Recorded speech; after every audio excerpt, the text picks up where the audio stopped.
Hey Internet, I'm Chris, and this is a place on the internet where I talk about comics, movies, games, and things I'm generally passionate about.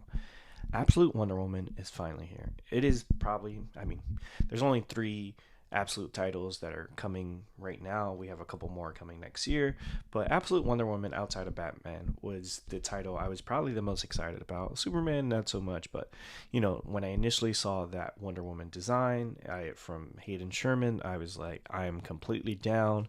From the red costume, the fur cape, the Buster sword, the tattoos, the fact that she was raised in hell. I was completely on board from the beginning. And to be honest, I would say she has the best design. Nick Dragotta's Absolute Batman is obviously a radical take on what Batman is, and it took me a while to kind of really buy into that, but as soon as I saw Absolute Wonder Woman, I'm like, yeah, I get it. I'm buying that book. And written by Kelly Thompson, art by Hayden Sherman, with colors by Jordi Belair. I have to say they delivered on everything when it comes to issue one. I do think Absolute Batman #1 is better, but Absolute Wonder Woman, and I think Kelly Thompson does such a great job of this. I think she's done this with Birds of Prey, more recently with Scarlet from the Energon universe, is that she just gets action. Like she knows how to really jump into these action packed worlds, and I think this. And the reason I think this is not on the level of Absolute Batman is that I think this sort of starts much quicker.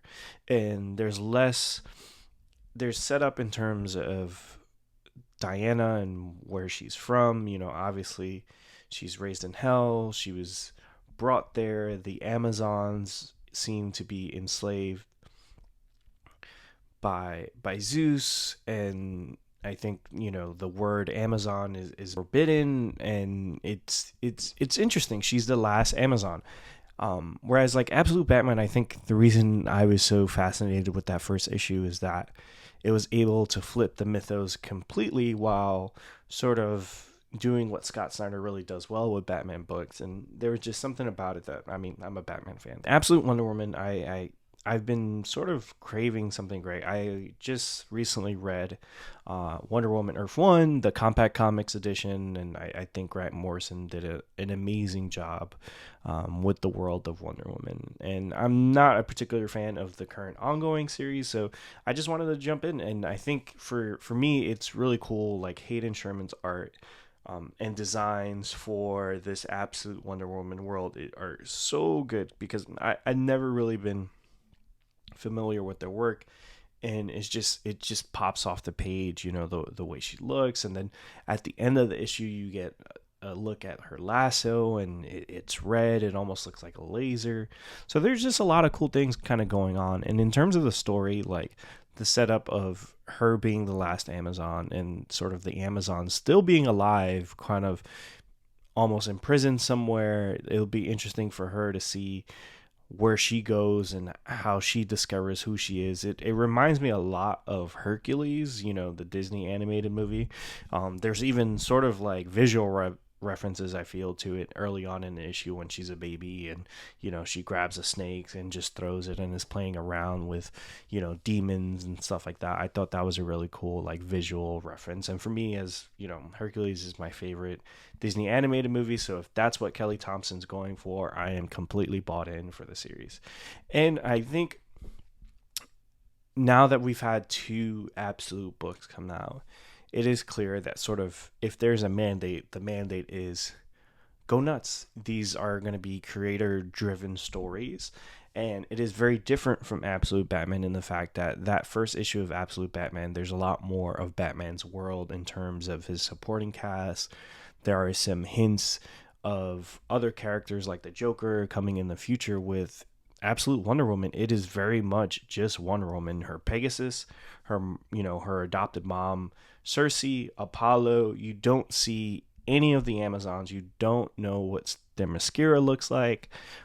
So it is going to be interesting to see as the story unravels what those things look like, what Kelly Thompson and Hayden Sherman's take on those parts of the world. Also characters like Steve Trevor when they are eventually introduced, and also villains from Wonder Woman's Rogues Gallery? Will we see, characters like Maxwell Lord or Dr. Psycho? So I wonder what that would look like. But in terms of like, if they just make it an action packed series with Wonder Woman with a red laser lasso and a giant buster sword, I am completely down for that. And I'm excited for what's to come with the series. And I think it bodes well for what the Absolute Universe is going to do in terms of creating new iconic versions of these characters while being able to compete with Marvel in terms of what they're doing with Ultimate line, and also just, climbing that ladder. They've been the two and the big two for a really long time, and I think if these books continue to hit along with All In, you'll see them hopefully claim that number one spot. It's a long shot, but I'm a DC fan and I'm hoping for the best. So yeah, I absolutely Wonder Woman. I would say check it out, pull it if you can. It's probably gonna sell out. I think it's already going to a second print. So if you haven't sold your LCS, you're probably gonna have to get a second printing. I just read it on Comixology, so you can still read it digitally, obviously. But it's a great book, and I think if you like Kelly Thompson, and she's been able again for the last few years do great work with Birds of Prey. Like I said, I like Scarlet, Black Widow.